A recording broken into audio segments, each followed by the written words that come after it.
Hallo, we hebben nu je trap van de veiligheid mooi in kaart gebracht. Met wat je voelt in veilig, vechten, vluchten en in shutdown. Alle schitteringen en alle triggers erbij.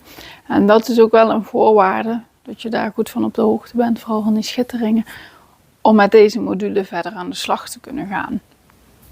Want in deze module gaan we het hebben over pendelen. En daarvoor heb je het wel echt nodig dat je goed je eigen schitteringen kent. Je veiligheidssignalen, de manier om energie je lijf uit te laten gaan. De activiteiten die je fijn vindt en je glinsteringen. De hulpbronnen. En hoe jij in je lijf positiviteit kan voelen en kan ervaren. Die heb je nodig om te kunnen gaan pendelen. Wat is pendelen? Nou, wat we gaan doen is dat je eigenlijk langzaamaan gaat bewegen over de grens tussen veilig en vechten, vluchten. En dat ga je zo een paar keer doen. Maximaal 2 keer achter elkaar, meer hoeft het niet. En dat doe je dan om te zorgen dat je flexibiliteit vergroot. Dat je makkelijker kan reageren op het moment dat je iets niet fijn vindt of dat er iets vervelend is. En ook sneller weer terug naar veilig kan komen. Het is in het leven heel normaal dat je af en toe in veilig zit, af en toe in vechten, vluchten en af en toe in shutdown. Dat is gezond, anders overleef je het ook niet. Als je daar niet door zou bewegen. Wanneer het lastiger wordt als het heel stroef gaat. Dat als je zakt naar vechten, vlucht of naar shutdown, dat je daar niet zo goed uitkomt. Dat je niet flexibel weer terug die trap op kan. En dat is wat we eigenlijk in deze module vooral gaan trainen, is die flexibiliteit vergroten. En daarmee doe je 2 dingen. Je zorgt dat je makkelijker die trap op en af kan. Maar het andere stuk is dat je ook zorgt dat de grens van veilig eigenlijk een beetje verlaagt. Doordat je gaat pendelen, zorg je dat die ruimte van veilig groter wordt. Als je ooit eerder met de window of tolerance hebt gewerkt, dan gaat het erover dat die window groter wordt. Dan ga je pendelen op die grenzen aan de onder- en de bovenkant. Vanuit de polyvagale theorie ziet dat er net iets anders uit. En dan heb je gewoon die bovenste het vlak veilig. Waar de grens dan een stukje van zakt. En als de grens zakt, als de ruimte van veilig groter wordt en de grens dus zakt bij vechten vluchten, dat je daar later pas in komt, dat betekent ook dat de grens van shutdown zakt. Die zakken met elkaar mee als het ware. En daarvoor is dat pendelen heel handig. Kleine kanttekening, we gaan alleen pendelen met dingen die eigenlijk niet heel belangrijk zijn of die nergens over gaan. Op het moment dat je echt met trauma's kampt en zo, is dit niet aan te raden om dit alleen te doen. Dan is het belangrijk om dat bijvoorbeeld met een hulpverlener samen te doen. Of met iemand in je omgeving waar je je heel veilig voelt. Zodat je daar ook op terug kan vallen als het niet lukt om terug naar veilig te komen. En dat iemand je daarin kan helpen. Dus wees daar wel voorzichtig mee. En ook als is er sprake van trauma bij jou, kun je met neutrale dingen nog steeds wel pendelen. En op het moment dat je daarmee flexibeler wordt, heeft dat wel ook invloed indirect op hoe jij op traumatriggers bijvoorbeeld reageert. Maar nogmaals, als je echt kampt met trauma en er heel veel last van hebt, dan is het handig om daarin toch een hulpverlener ook op te zoeken en dit samen mee te doen. Als kanttekening er even bij. Voor nu ga ik ervan uit dat jij dit gewoon aan kan en dat je dit kan handelen. En maken we het vooral ook niet te spannend. Dat vind ik vooral belangrijk hierin, want dat is niet nodig. En op het moment dat jij een heel klein beetje richting vechten, vluchten zakt, is het al meer dan genoeg. Dan mag je jezelf alweer schitteringen gaan geven. Dan mag je alweer veiligheidssignalen geven, manier om energie je lijf uit te laten gaan, bijvoorbeeld of hulpbronnen. Om weer terug naar veilig te komen. Dat heeft 2 redenen. Je hoeft niet heel ver te pendelen. Dit is niet effectiever dan dit. Ik denk zelfs dat dit effectiever is. Want dan vind je het makkelijker om het ook te herhalen in de toekomst. En om het vaker te doen en nog meer flexibel te maken. Want dit is veel te vervelend en veel te naar. En dan kan het zomaar zijn, wat ik heel begrijpelijk zou vinden, dat jouw lijf daar tegen een opstand komt. En dat je denkt, ik heb geen zin in die oefening, ik ga hier niet meer verder. Volkomen logisch, dan heb je vooral denk ik te hard gependeld. En dan geeft jouw lijf heel terecht aan, dit is te veel. Zo hard hoeft het allemaal niet. En dat is, soms denken we dat iets heel erg voelbaar moet zijn, of heel hard moet zijn, of heel groot moet zijn. Omdat we er dan meer effect van hebben. Ik denk dat het meestal niet klopt, maar in dit geval klopt het zeker niet.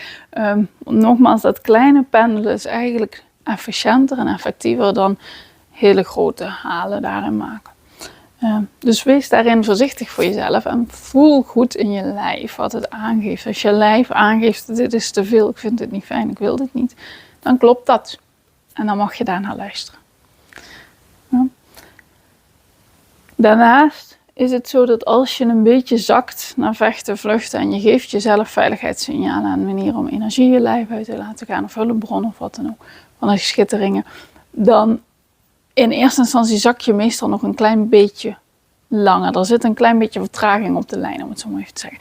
Dus als je voelt dat je richting vechten, vluchten gaat, aan die bovenkant van vechten, vluchten, die eerste paar signalen die daar zitten, en je gaat je dan veiligheidssignalen geven, dan zak je nog een klein beetje en dan pas ga je weer terug naar boven, naar veilig. Dus die ruimte moet er ook zijn om nog net even dat laatste dalletje te kunnen maken.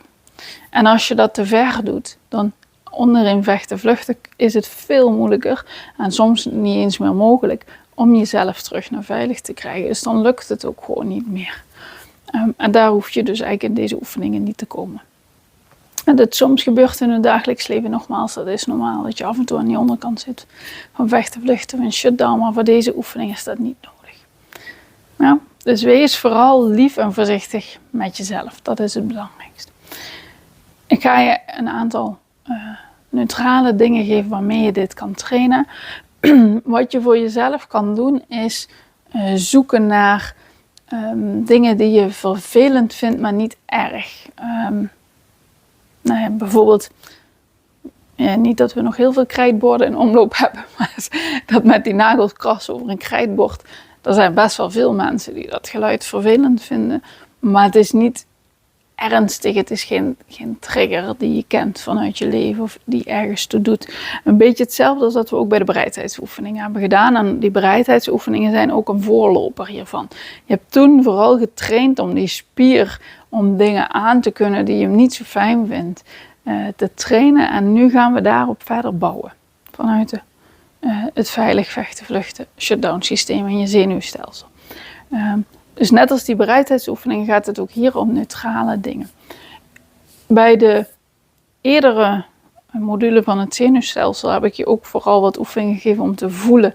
Hoe voelt vechten, vluchten nou voor mij en hoe voelt veilig nu voor mij? Dat was bijvoorbeeld met rennen, met een korte ademhaling, lange ademhaling. Dat zijn oefeningen die je hier nu ook kan gebruiken. Dus stel je wilt daarmee gaan oefenen, dan ga je eerst eventjes flink rennen. En echt even voelen dat je lijf naar vechten, vluchten gaat. Dat die energie naar je armen en je benen gaat. Dat je me zo nog goed genoeg kan horen. En op het moment dat je het voelt, nu begin ik het te voelen, begin ik hier in mijn armen, begin ik dan zo'n soort van kramp te voelen en een soort hardere spanning in mijn arm. Dan begin ik het te voelen. Dan stop je. En dan ga je weer terug met een oefening naar veilig. En in mijn geval, ik wieg heel graag. Dan maak ik van die achtjes met mijn heup. Dan beweeg ik over mijn voet heen met mijn gewicht. Mijn evenwicht. En dat is voor mij een manier om weer sneller terug en veilig te komen. Als je goed kijkt en hoort misschien, want je hoort het denk ik vooral in mijn stem. Tenminste, ik hoor het in mijn stem, zal ik het zo zeggen. Merk ik ook dat ik dan eerst nog even wat verder zakt. Nog even wat meer spanning krijg in mijn arm. Wat ik dan bijvoorbeeld ook doe, is even die vuist losmaken. Eventjes langs mijn neer. Soms schud ik dan nog eventjes erbij. Nu voel ik dat ik weer terug naar veilig ga. Ik weet niet of je het kunt horen. Met het schudden was blijkbaar nu hetgene wat mijn lijf nodig heeft. En dat is het mooie aan je lijf. Ik vind dat echt geweldig. Mijn lijf gaf dat namelijk zelf aan. Want mijn bedoeling was om alleen maar die achtjes te maken. En het daarmee te doen. Maar ik voelde op een gegeven moment dat mijn schouders iets wilden. Dan dacht ik, oh ja, even schudden. En dan ga ik weer terug naar veilig. Dan ga je nog een keertje doen. Nog een keer flink rennen.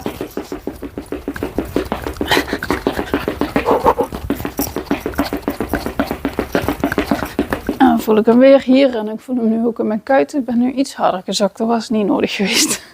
Merk ik op. Nu. En dan ga ik weer wiegen. En nu heb ik het gevoel dat ik wat meer moet rekken. Geef mijn lijf eigenlijk aan. Rek je eens even lekker uit.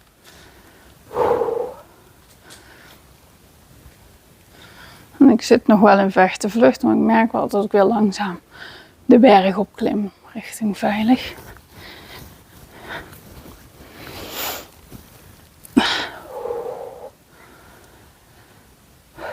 Ja, daar is hij weer.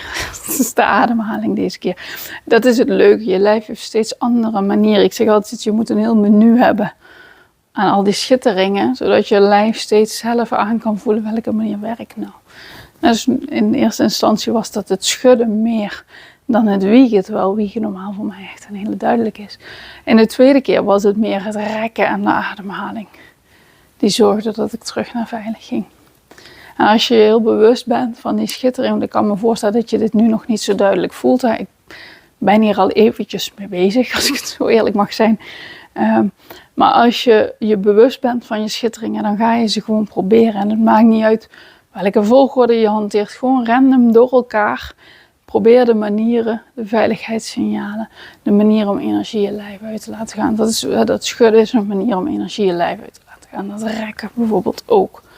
En de beweging van het wiegen ook, maar dat zit meer in de veiligheidssignalen. En wiegen is meer een veiligheidssignaal, dan zou ik wat harder moeten bewegen.